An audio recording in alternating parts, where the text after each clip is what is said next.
ठीक है जी, चलिए अब जरा देखिएगा।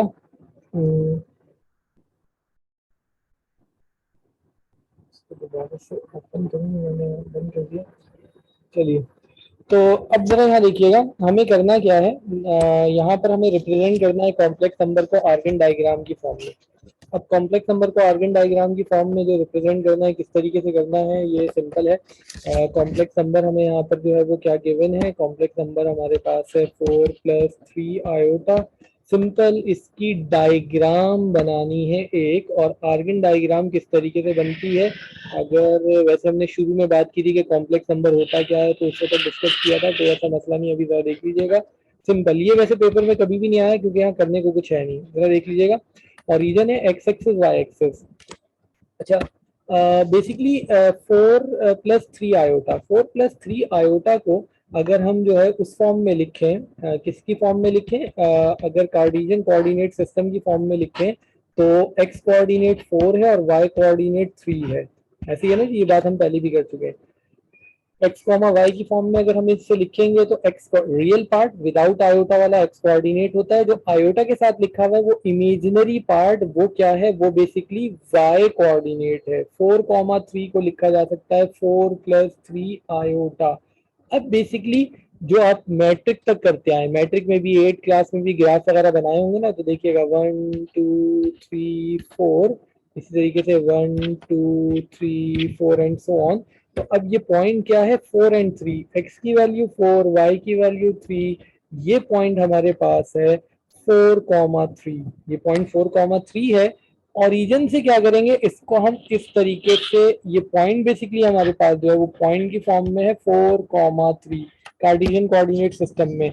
और हम क्या करेंगे कि ओरिजिन से यहाँ तक एक लाइन ड्रॉ करेंगे। बेसिकली ये जो है ना, ये रिप्रेजेंट कर रहा है 4+3 आयोटा को, ये रिप्रेजेंट कर रहा है 4+3 आयोटा को, ये कहलाती है आर्गन डायग्राम। और अगेन हमने कॉम्प्लेक्स नंबर का मैग्नीट्यूड फाइंड किया था। हमने कहा था मैग्नीट्यूड क्या है, ओरिजिन से लेकर यहाँ तक का डिस्टेंस। अगर लेट सपोज इसको हम z कहें, जो हम नॉर्मली कॉम्प्लेक्स नंबर को z से शो करते हैं, लेट सपोज ये z है, कोई सा भी कॉम्प्लेक्स नंबर है z, तो ये हमारा जो वो कॉम्प्लेक्स नंबर है ये है z। और अगर हम इसका मॉड लेंगे, तो मॉड का मतलब है 16 और 9 25 5, तो यहाँ से लेकर यहाँ तक का जो डिस्टेंस होगा वो क्या होगा, वो होगा 5 यूनिट्स। तो ये कहलाती है आर्गन डायग्राम।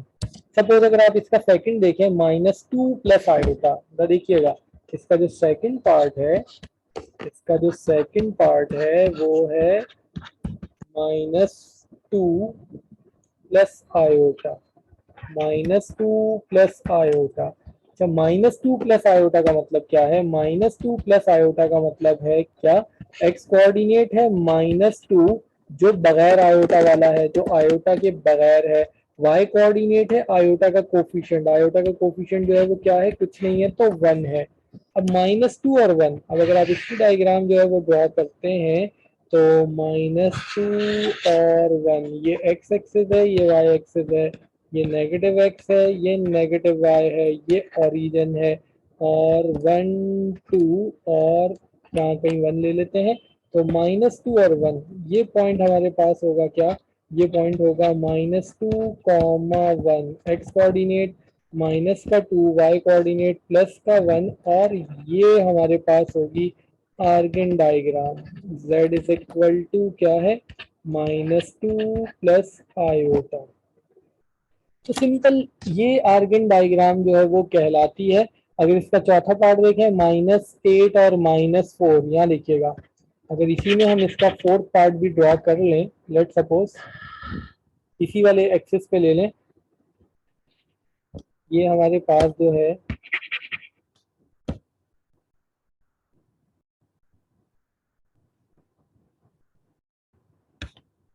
ठीक है, एक्स, अगर हम इसी का देखें, इसका जो नेक्स्ट पार्ट है, इसका नेक्स्ट पार्ट जो है वो क्या है, वह देखिएगा फोर्थ पार्ट, फोर्थ पार्ट क्या है, फोर्थ पार्ट जो है वो है -8 -4 आयोटा, -8 -4 आयोटा, -8 -4 आयोटा का मतलब है एक्स कोऑर्डिनेट -8 और वाई कोऑर्डिनेट -4।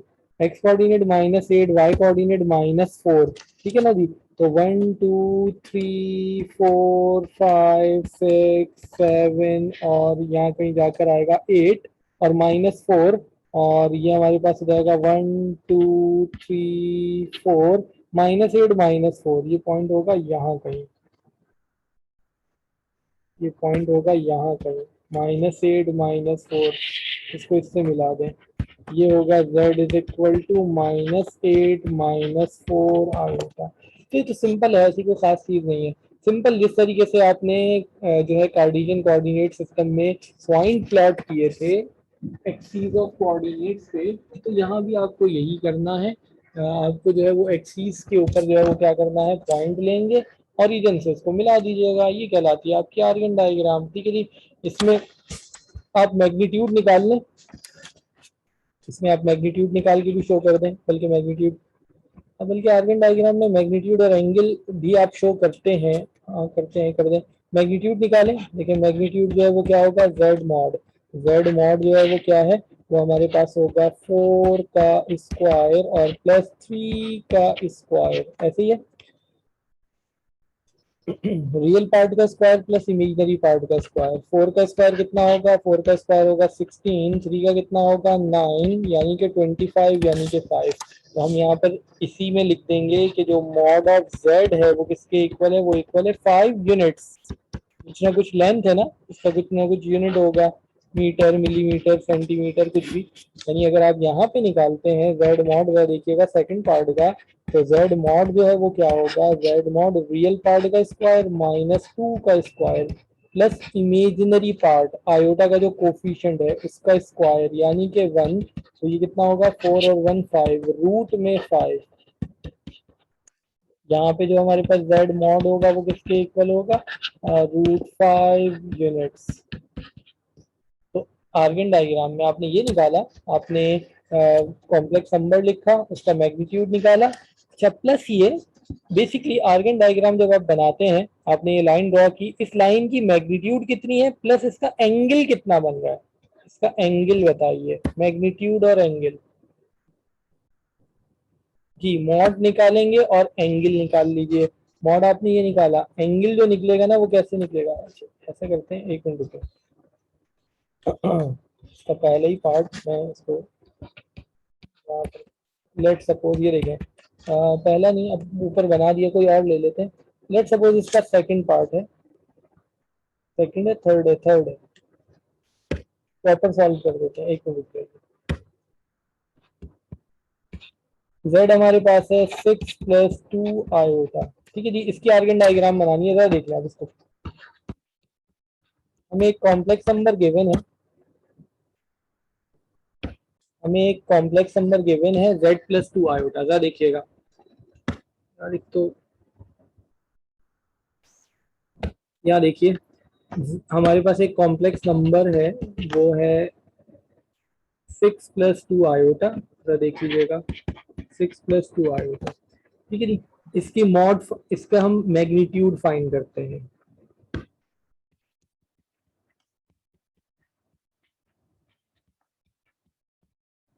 z का मैग्नीट्यूड फाइंड कर रहे हैं। तो जो मैग्नीट्यूड है हमारे पास इस कॉम्प्लेक्स नंबर का 6 + 2 आयोटा का मॉड, मैग्नीट्यूड, मैग्नीट्यूड मॉड क्या कहता है, मॉड ये कहता है कि रूट में बगैर आयोटा वाले का स्क्वायर प्लस आयोटा के कोफिशिएंट का स्क्वायर, यानी रियल पार्ट का स्क्वायर प्लस इमेजिनरी पार्ट का स्क्वायर। This is 36 + 4, 36 + 4 40। 40 का मतलब क्या होगा, 40 का मतलब होगा 4√10, यानी कि 4 × 10 यानी 2√10। ये हमारे पास आ गई इसकी मैग्नीट्यूड। एक ही, चलो उसको पता नहीं था टाइम, आज क्यों नहीं ली। ये हमारे पास आ गया z का मॉड, कॉम्प्लेक्स नंबर गिवन था, उसकी हमने मैग्नीट्यूड फाइंड कर ली। बोतल ला। अच्छा, मैग्नीट्यूड फाइंड करने के बाद जो है वो अब हम फाइंड करते हैं, जरा देखिएगा, एक मिनट। बेसिकली आर्गन डायग्राम जो हम बनाते हैं, फिर किसी ने मैसेज किया, जरा यहाँ देखिएगा, आर्गन डायग्राम क्या होती है? आर्गन डायग्राम ये होती है, ये हमने एक्सिस ड्रॉ किए। अब जरा एक दफा देख लें और से फिर लिखिएगा या जो भी है। ये हमने एक्सिस ड्रॉ किया, देखें 6 + 2 आयोटा। 6 + 2 आयोटा का मतलब क्या है? 6 + 2 आयोटा को अगर आप ऑर्डर पेयर की फॉर्म में लिखेंगे, एक्स कोऑर्डिनेट 6 है, वाई कोऑर्डिनेट 2 है, ठीक है। अब इस पॉइंट को अगर आपने एक्सिस के ऊपर प्लॉट करना है, अगर इस पॉइंट को आपने एक्सीस पे प्लॉट करना है कार्टेशियन कोऑर्डिनेट सिस्टम में, कार्टेशियन कोऑर्डिनेट सिस्टम में एक्स की वैल्यू 6, वाई की वैल्यू 2, 1 2 3 4 5 6 और यहाँ कहीं लेट सपोज 1 2। इसका मतलब ये हुआ कि अगर आप कार्टेशियन कोऑर्डिनेट सिस्टम में इसको प्लॉट करने जा रहे हैं तो ये आप इस तरीके से प्लॉट करेंगे कि ये पॉइंट आपके पास जो है वो क्या होगा, ये पॉइंट होगा 6,2। ठीक है ना, ये मैट्रिक में आपने किया होगा ना, ग्राफ व्राफ बनाते हैं, एक पॉइंट लिया, दूसरा तीसरा लाइन वाइन ड्रॉ कर ली। कार्टेशियन कोऑर्डिनेट सिस्टम में आप ये करते हैं, ऐसे ही है, बिल्कुल ऐसे ही है। अच्छा, ये बेसिकली जो कॉम्प्लेक्स नंबर है ना, ये जो कॉम्प्लेक्स नंबर है, इसको आप जो इसकी आर्गन डायग्राम है, वो बेसिकली आर्गन डायग्राम क्या होती है? आर्गन डायग्राम ये होती है कि आपको इसको जो है ना वो प्लॉट करना है। अब इसको प्लॉट करने के लिए किस तरह करेंगे, ये तो अभी मैंने समझाने के लिए बताया कि कार्टेशियन कोऑर्डिनेट में इस तरह करते हैं। अब अगर ये कार्टेशियन कोऑर्डिनेट में ही है तो आप क्या करेंगे, ओरिजिन को इसके साथ मिला दें, ओरिजिन से इसको आप मिला दें। ये जो है ना, ये आर्गन डायग्राम है। मगर हम इस तरीके से नहीं करते कि एक्सेस लें और पॉइंट प्लॉट करें, हम मिला दें। हम बेसिकली क्या कहते हैं, हम ये कहते हैं ये कॉम्प्लेक्स नंबर है, इस कॉम्प्लेक्स नंबर की मैग्नीट्यूड ये आ गई। यानी आपको एक लाइन ड्रॉ करनी है जिसकी मैग्नीट्यूड है 2√10। एक लाइन ड्रॉ करनी है, लाइन की मैग्नीट्यूड है 2√10। अब मैं आपसे कहूँ कि आप एक 2√10 की लाइन ड्रॉ करें, आप किस तरह ड्रॉ करेंगे? 2√10 लेंथ की, कुछ भी मीटर मिलीमीटर सेंटीमीटर, आप कैसे ड्रॉ करेंगे? आप ऐसे ड्रॉ करेंगे, ऐसे करेंगे, इधर करेंगे, इधर करेंगे। किस क्वाड्रेंट में करेंगे, किस एंगल से करेंगे?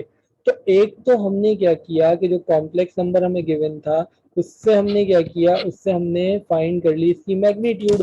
अब हम ये देखेंगे कि एंगल क्या बनेगा। अब हम इसका निकालते हैं एंगल। देखिए, एंगल निकालने के लिए किस तरीके से निकाला जाएगा?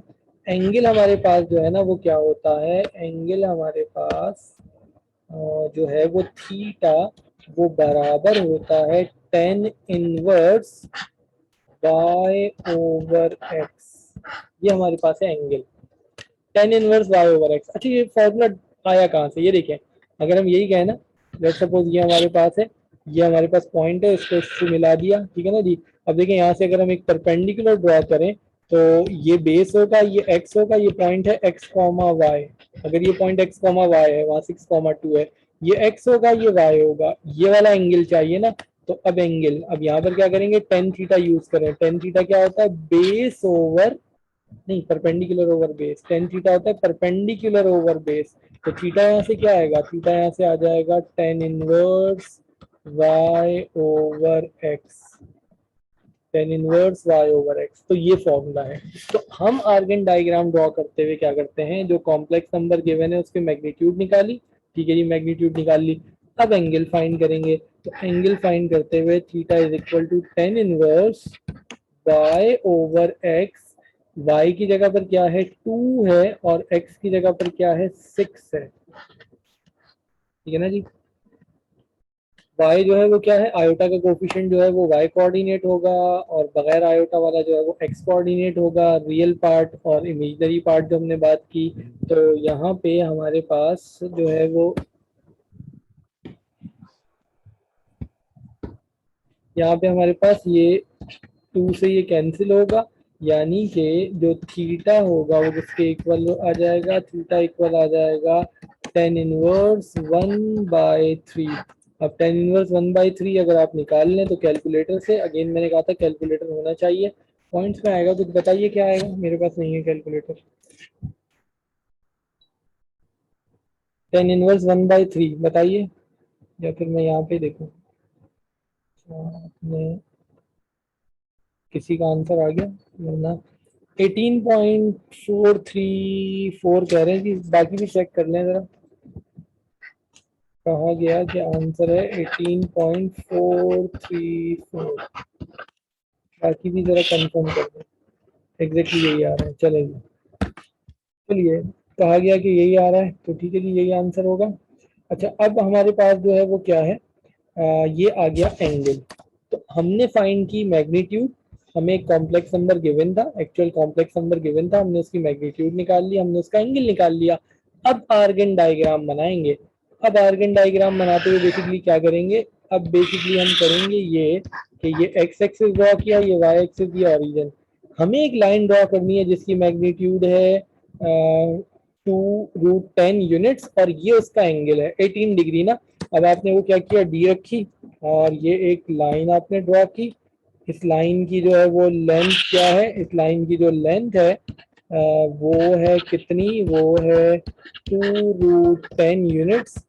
और ये जो एक्स एक्सिस के साथ एंगल बना रही है ये लाइन, वो कितनी है, वो है 18.434 डिग्री। ये प्रॉपर इस तरीके से सॉल्व करते हैं। अदरवाइज क्या है, कार्टेशियन कोऑर्डिनेट सिस्टम में पॉइंट लिया, इसको इससे मिला दिया आर्गन डायग्राम, बट नहीं, यहाँ पर हम क्या करते हैं, यहाँ पर हम करते हैं कि जो कॉम्प्लेक्स नंबर गिवन होगा उसकी मैग्नीट्यूड निकाली, एंगल निकाला, एक्सिस के ऊपर जो है ना वो 18.48 डिग्री का वो एंगल चेक किया और फिर जितनी लेंथ थी उतनी हमने लाइन ड्रॉ कर दी। ठीक है जी। अच्छा, फर्स्ट ईयर में जो है ना, देखिए ये क्वेश्चन पेपर में कभी नहीं आया, अगर ये क्वेश्चन पेपर में आएगा तो आपको ये इसी तरीके से मैग्नीट्यूड और ये निकाल के और रफ मतलब ऐसी ही डायग्राम बनानी होगी, ग्राफ पेपर पे प्लॉट नहीं करना होगा। ठीक है, ये करेंगे। अच्छा, उसके लिए मेरा बल्कि डी वगैरह भी आप जो है वो यूज नहीं करेंगे, बस ऐसे ही आपने प्लॉट कर दिया, लिख दिया कि ये वैल्यू है और ये वैल्यू है। ठीक है जी। फर्स्ट ईयर में आपको ग्राफ बिल्कुल प्लॉट करना होता है। पिछले समझेंगे 30 ईयर्स में कोई पिछले मोर देन 25 ईयर्स में ग्राफ आया है, जब से पेपर पैटर्न चेंज हुआ तो बीच में एक आध दफा, एक दो दफा, तीन दफा ग्राफ नहीं भी आया। तो ग्राफ हमें प्लॉट करना होता है, जिस तरह मैट्रिक में भी ग्राफ का एक क्वेश्चन होता है, मगर यहाँ पे ग्राफ प्लॉट किया जाता है ट्रिग्नोमेट्रिक फंक्शंस का, साइन कॉस टेन वगैरह का ग्राफ, वो ट्रिग्नोमेट्री में आएगा। बाकी कहीं आपको ग्राफ पेपर के ऊपर कुछ प्लॉट नहीं करना। ये क्वेश्चन पेपर में नहीं आया कभी भी, अगर आता भी है तो मैग्नीट्यूड निकालेंगे, एंगल निकालेंगे और इसी तरीके से आप जो है वो लाइन ड्रॉ करके डायग्राम बना देंगे। ये है आर्गन डायग्राम। ठीक है जी। तो बाकी भी इसी तरीके से आपने मैग्नीट्यूड फाइंड की, एंगल फाइंड किया, tan inverse y over x, और इस तरीके से आप जो है वो फिर क्या करोगे, उसको प्लॉट कर दोगे। तो इसमें कोई ऐसी खास चीज जो है वो नहीं है। चलिए जी, क्वेश्चन नंबर 1 के ये पार्ट्स इस तरीके से आप सॉल्व कर सकते हैं। अब क्वेश्चन नंबर 2 देखते हैं। 2 का पहला पार्ट जो है वो जरा देखिएगा कि क्या है। अब यहाँ तो सिंपल कहा जाएगा, आंसर द फॉलोइंग। पहला वाला है, is the set C close under division. क्या सेट सी जो है वो क्लोज्ड है अंडर डिवीजन? अब ये पता नहीं है या नहीं है। ये बेसिकली जब हम चैप्टर नंबर 5 डिस्कस करेंगे ना, चैप्टर 5 जब हम करेंगे तो फिर उस वक्त डिस्कस कर लेंगे। चैप्टर नंबर 5 में हम डिस्कस करेंगे कि क्लोज का क्या मतलब है। यहाँ पर कह रहा है ना, द सेट सी, ये कॉम्प्लेक्स नंबर के सेट को रिप्रेजेंट कर रहा है कि क्या ये क्लोज्ड है विद रिस्पेक्ट टू डिवीजन, क्या कॉम्प्लेक्स नंबर क्लोज्ड है with respect to addition, multiplication, division, subtraction, whatever. और सी नहीं, फिर वहां पर हम जाएंगे तो वहां देखेंगे वहां रियल नंबर होगा, एन होगा, वहां पे जो है वो क्या कहते हैं अपना डब्ल्यू होगा, आर होगा, क्यू होगा, और वहां यही कुछ पूछा जा रहा होगा कि क्लोज है या क्लोज नहीं है, ग्रुप है या ग्रुप नहीं है। तो इस तरह की चीजें हम उसी वक्त डिस्कस करेंगे, अभी हम नहीं कर रहे। ठीक है जी।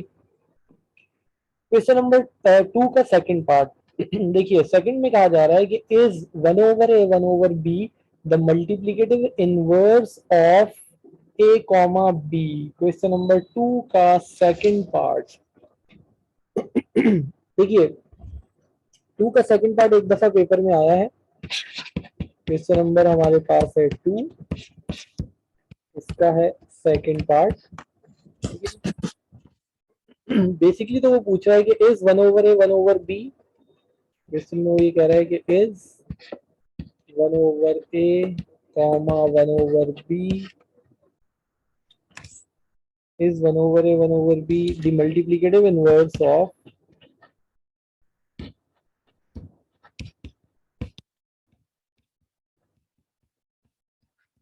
a comma b। क्या 1 ओवर ए 1 ओवर बी जो है वो मल्टीप्लिकेटिव इनवर्स है ए कॉमा बी का, ये पूछ रहा है। ठीक है, ये एक दफा पेपर में आया, ऐसा क्वेश्चन आया है। अब अगर ये पेपर में ऐसा क्वेश्चन आता है तो हम इसका आंसर यस नो नहीं देंगे कि यस और नो, नहीं। अगर ये एमसीक्यूज में आता है, ट्रू फॉल्स में आता है कि 1 over a 1 over b is the multiplicative inverse of a and b, तो हम बता देंगे कि ट्रू है या फॉल्स है। बाय द वे ये एमसीक्यूज जो है वो एक से ज्यादा दफा आ चुका है कि the multiplicative inverse of a comma b, a comma b का मल्टीप्लिकेटिव इनवर्स क्या है। नीचे 4 ऑप्शन दिए हुए थे, 2 दफा 3 दफा ये क्वेश्चन आया, फिर एक दफा आया कि सी कॉमा डी का मल्टीप्लिकेटिव इनवर्स क्या है। ठीक है, वो एमसीक्यूज वगैरह में तो हम फिर डिस्कस करेंगे कि क्या है ए कॉमा बी का मल्टीप्लिकेटिव इनवर्स क्या होता है। अगर ये ऐसा क्वेश्चन आता है आपसे, अगर पूछा जाए कि is a comma b the multiplicative inverse of a comma 1 over a 1 over b multiplicative inverse of a comma b, तो इसका आंसर भी यस नो में नहीं देना। हम क्या करेंगे, बेसिकली वो हमसे पूछ रहा है क्या 1 ओवर ए 1 ओवर बी इसका मल्टीप्लिकेटिव इनवर्स है ए कॉमा बी का। हम ए कॉमा बी का मल्टीप्लिकेटिव इनवर्स फाइंड करेंगे। अगर a कॉमा बी का multiplicative inverse 1 over a 1 over b आएगा तो हम कहेंगे कि yes 1 over a 1 over b is the multiplicative inverse of a comma b. अगर a कॉमा बी का मल्टीप्लिकेटिव इनवर्स कुछ और आएगा तो फिर हम बोलेंगे no 1 over a 1 over b is not the multiplicative inverse of a comma b. इस तरीके से इसको सॉल्व करना है। यानी बेसिकली हमें a कॉमा बी का मल्टीप्लिकेटिव इनवर्स फाइंड करना है और फिर देखना है कि वो 1 ओवर ए 1 ओवर बी आता है या नहीं आता। सॉरी, चलिए जी, अब जरा देखिएगा। हम यहाँ पर क्या करते हैं, हम यहाँ पे सपोज करते हैं कि z हमारे पास है a कॉमा बी। ठीक है जी, a कॉमा बी को लिखा जा सकता है a प्लस आयोटा बी। हमें पता है कि जब भी किसी भी ऑर्डर पेयर को कॉम्प्लेक्स फॉर्म में हमें लिखना होगा तो एक्स कोऑर्डिनेट उसका रियल पार्ट है और प्लस वाई कोऑर्डिनेट के साथ क्या होगा, आयोटा आ जाएगा। यानी कि every order pair is a complex number, a comma b होगा ए प्लस आयोटा डी, या एक्स कॉमा वाई होगा x plus iota y. X coordinate real part plus y coordinate imaginary part, उसके साथ iota आ जाएगा। ठीक है ना, ये बात हम कई दफा कर चुके हैं। चलें, इसका मतलब है कि z है a प्लस आयोटा b। अब हमें क्या करना है, इस z का मल्टीप्लिकेटिव इनवर्स फाइंड करना है। तो यहाँ पर हम ये कहते हैं कि फॉर मल्टीप्लिकेटिव इनवर्स, अब हम फाइंड करने जा रहे हैं इसका मल्टीप्लिकेटिव इनवर्स। तो जो z का मल्टीप्लिकेटिव इनवर्स है वो 1 ओवर z है, और 1 ओवर z का मतलब है 1 over a plus iota b। ऐसे ही है, z हमारे पास है a प्लस आयोटा b, इसका निकाल रहे हैं multiplicative inverse. a plus iota b का मल्टीप्लिकेटिव इनवर्स क्या होगा, a प्लस आयोटा b का मल्टीप्लिकेटिव इनवर्स होगा 1 ओवर z का 1 ओवर z, और a प्लस आयोटा b का 1 over a plus iota b। ठीक है ना जी, मल्टीप्लिकेटिव इनवर्स का मतलब है अपॉन में ले जाएंगे, तो हम अपॉन में ले गए z को, ये भी अपॉन में चला गया। अब इसे सिंप्लीफाई करते हैं। अभी हमने थोड़ी देर पहले बात की थी, आज जो पहला क्वेश्चन सॉल्व किया था, हमने कहा था कि अपॉन में कभी भी आयोटा नहीं होना चाहिए, किसी भी एक्सप्रेशन में अपॉन में आयोटा नहीं होना चाहिए। अगर हमें डिनोमिनेटर के एक्सप्रेशन में आयोटा मिलेगा तो हम क्या करेंगे, मल्टीप्लाई एंड डिवाइडेड बाय, हम मल्टीप्लाई और डिवाइड कर देंगे उसके कॉन्जुगेट से। यानी कि आयोटा वाले कोफिशिएंट का साइन चेंज करके मल्टीप्लाई और डिवाइड करेंगे। तो a माइनस आयोटा b से मल्टीप्लाई और डिवाइड करते हैं। तो यहाँ देखिएगा कि ये हमारे पास है 1 ओवर z, और ये है 1 over a plus iota b, और मल्टीप्लाई और डिवाइड कर रहे हैं a माइनस आयोटा b से, a माइनस आयोटा b से, a माइनस आयोटा b से मल्टीप्लाई और डिवाइड कर रहे हैं। क्यों, क्योंकि अपॉन में हमारे पास आयोटा था, अपॉन में आयोटा नहीं होना चाहिए। क्या किया जाए, करना हमें ये होगा कि जो डिनोमिनेटर में कॉम्प्लेक्स नंबर है उसके कॉन्जुगेट से हमने मल्टीप्लाई किया। चलिए अब इसे सिंप्लीफाई करते हैं। अब इसे सिंप्लीफाई होगा, सिंप्लीफाई करेंगे न्यूमरेटर में तो ये 1 से मल्टीप्लाई होगा, 1 से मल्टीप्लाई होगा तो a माइनस आयोटा बी ही रहेगा। डिनोमिनेटर में a plus iota b, a minus iota b, a का स्क्वायर माइनस b का स्क्वायर। a की जगह पर a है, b की जगह पर आयोटा b है। यहाँ पर हमने डिफरेंस वाला फॉर्मूला अप्लाई किया, a plus b, a minus b, ये इक्वल होगा a का स्क्वायर माइनस b का स्क्वायर। डिफरेंस का फॉर्मूला हमने अप्लाई कर दिया। चलिए जी अब जरा देखिएगा, अब हमारे पास जो है वो क्या है, न्यूमरेटर में तो है a minus iota b, denominator में a का स्क्वायर माइनस आयोटा का स्क्वायर और b का स्क्वायर। स्क्वायर आयोटा पे अलग आएगा, b पे अलग आ जाएगा। अभी हमने बात की थी जहां कहीं भी आयोटा स्क्वायर मिलेगा उसकी जगह पर हम आयोटा स्क्वायर की वैल्यू रख देंगे। So a minus iota b ये एज इट इज रहा a square minus 1 into b का स्क्वायर।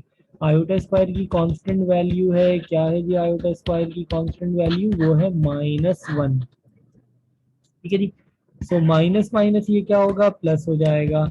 तो यहाँ पे ये हुआ a minus iota b divided by a square plus b का स्क्वायर। ठीक है जी। सो हुआ ये कि हमने बात ये की थी कि जब भी हम किसी कॉम्प्लेक्स नंबर, डिनोमिनेटर में कॉम्प्लेक्स नंबर हो उसका कॉन्जुगेट लेके सॉल्व करें तो फिर डिनोमिनेटर में जो रिजल्ट आता है वो बगैर आयोटा के आता है। ठीक है जी। और फिर हम कई दफा बात कर चुके हैं कि हम क्या करते हैं कि इसका एलसीएम ब्रेक कर देते हैं। तो देखिएगा जी एलसीएम किस तरीके से ब्रेक होगा, ऊपर है a तो ये हो जाएगा a over a square plus b का स्क्वायर और minus iota b, minus iota b, या आयोटा का साइड में लिख दें या वहां लिख दें कोई फर्क नहीं पड़ेगा, और अपॉन में क्या है ए स्क्वायर प्लस बी का स्क्वायर। जो अभी हमने बात की थी ना कि सिंप्लीफाई करते हैं, तो यहाँ देखिएगा, यहाँ पे देखिएगा, ये ये ये जो हमारे पास आया था ये देखिएगा 1 + 2 आयोटा/5, 1 + 2 आयोटा/5 को हमने क्या लिखा, हमने कहा 1 के अपॉन में 5 अलग कर दें, 2 आयोटा के अपॉन में 5 अलग कर दें, आयोटा को साइड में हमने जो है वो लिख दिया। भाई एमसीक्यूज में होगा तो डायरेक्ट करेंगे यार, ये बात तो हो चुकी है। अगर ये एज अ क्वेश्चन आएगा तो फिर इस तरीके से सॉल्व करना है, फिर डायरेक्ट नहीं करना। अभी रुकिए, ठीक है जी। अच्छा अब ये हमारे पास आ गया था, देखिएगा एलसीएम ब्रेक कर दिया, ए के अपॉन में इसको अलग लिख दिया, माइनस आयोटा बी के अपॉन में इसको अलग लिख दिया। अब यहाँ देखिएगा इसको ऑर्डर पेयर की फॉर्म में लाते हैं।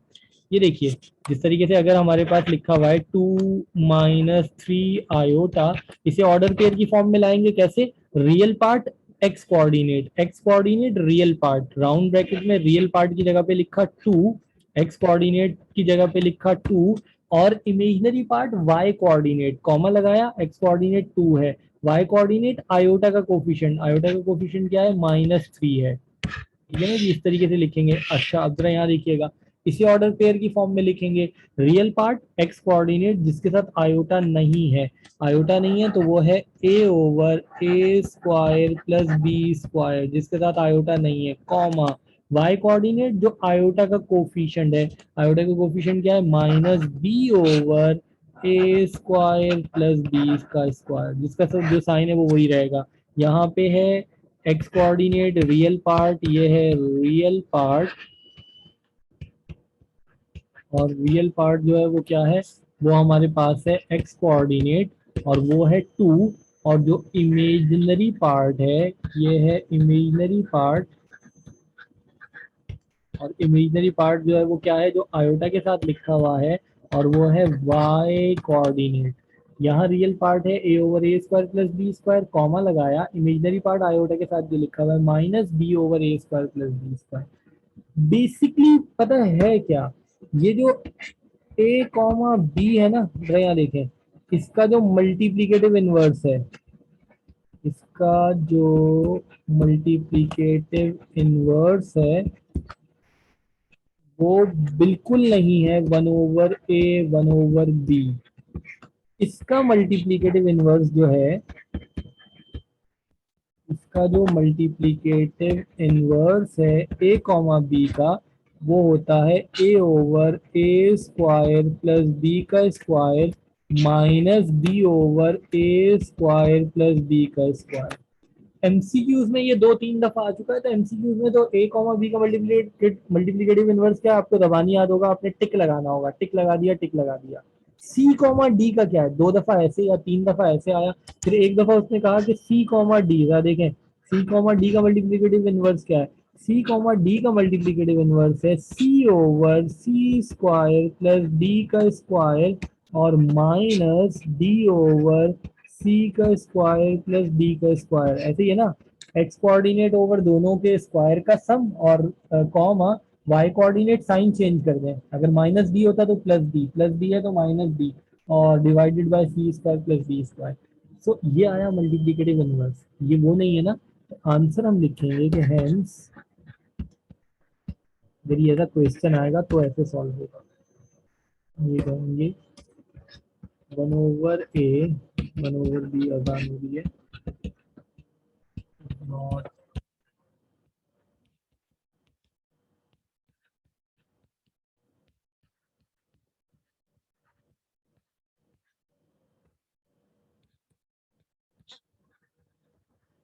ये होगा, थोड़ा आसान हो जाए। ओके,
चलिए ये पूरा देखिएगा। ठीक है जी। तो देखिए अगर एमसीक्यूज में आएगा तो एमसीक्यूज में तो लिखा होगा कि the multiplicative inverse of a comma b, चार ऑप्शन होंगे, आपने टिक लगाने होंगे। तो जो भी होंगे उनमें से ये वाला सही ऑप्शन है, आप इस पे जो है वो क्या करेंगे, टिक लगा देंगे। ये एक दफा एज अ क्वेश्चन आया है, अगर ये क्वेश्चन आए ना, क्वेश्चन देखें अगर ये एज अ क्वेश्चन आएगा तो 5 मार्क्स का होगा। अगर आपसे एज अ क्वेश्चन पूछा जाए कि is a comma b the multiplicative inverse of a, 1/a 1/b the multiplicative inverse of a comma b, तो इसका आंसर आप ये नहीं देंगे नो। ठीक है जी। उस सूरत में आप क्या करोगे, ठीक है जी, उस सूरत में आप ये पूरा सॉल्व करोगे। सॉल्व करने के बाद हमने कहा कि 1/a 1/b is not multiplicative inverse of a comma b. ठीक है। हाँ अगर ये आए, लेट सपोज कि a/a² plus b square comma minus b/a² plus b square is the multiplicative multiplicative inverse of a comma b, तब भी हम ये नहीं कहेंगे यस। 5 नंबर का क्वेश्चन है, सॉल्व करेंगे, हमने पूरा सॉल्व किया, सॉल्व करने के बाद मल्टीप्लिकेटिव इनवर्स निकाला। अगर यही होगा तो हम कहेंगे कि ठीक है जी यही है, अगर चेंज होगा तो हम कहेंगे कि चेंज है। एमसीक्यूज में है तो फिर तो आपको सिर्फ टिक लगाना है ना, फिर तो आपको ये याद ही होना चाहिए। फिर ये इतना सॉल्व करने का टाइम कोई होगा कि वहां पे आप सॉल्व करके आंसर निकाल के टिक लगाएं। ये तो फिर हम एमसीक्यूज डिस्कस जब करेंगे तो काफी सारे फॉर्मूलाए वगैरह जो है वो डिस्कस कर लेंगे, वो तो फिर आपको एमसीक्यूज के लिए याद रखने होंगे फॉर्मूला। ठीक है जी, ये है। चलें उसके बाद अब इसका नेक्स्ट देखते हैं। और नेक्स्ट जो है वो क्या है जी, कहाँ गया, मुझे भेजा था किसी ने इसका नेक्स्ट, ये देखिए। चलें इसका सेकंड जो पार्ट है, उसमें हमें जो है वो क्या कहा जाएगा, देखिएगा इसका थर्ड पार्ट। थर्ड में कह रहा है कि is there any complex number whose additive and multiplicative inverses are equal। Basically question number 2 का सेकंड और थर्ड पार्ट ये जो कि काम का है। बाकी पहला और आखिरी तो ऐसी है, फर्स्ट और लास्ट तो ऐसी फजूल है। अब जरा थर्ड सुनिएगा। थर्ड में कह रहा है कि is there any complex number, क्या कोई ऐसा कॉम्प्लेक्स नंबर है whose additive and multiplicative inverses are equal। क्या कोई ऐसा कॉम्प्लेक्स नंबर है जिसका एडिटिव और मल्टीप्लिकेटिव इनवर्स सेम हो, इक्वल हो। देखिए ऐसा कोई रियल नंबर नहीं है जिसका एडिटिव और मल्टीप्लिकेटिव इनवर्सेस जो हैं वो सेम हो। अच्छा एक काम कीजिए कि 1 मिनट रह गया मीटिंग एंड होने में, अगेन मीटिंग एंड करके आए फिर इसको डिस्कस करते हैं। मीटिंग एंड करके आए फिर इसे डिस्कस करते हैं।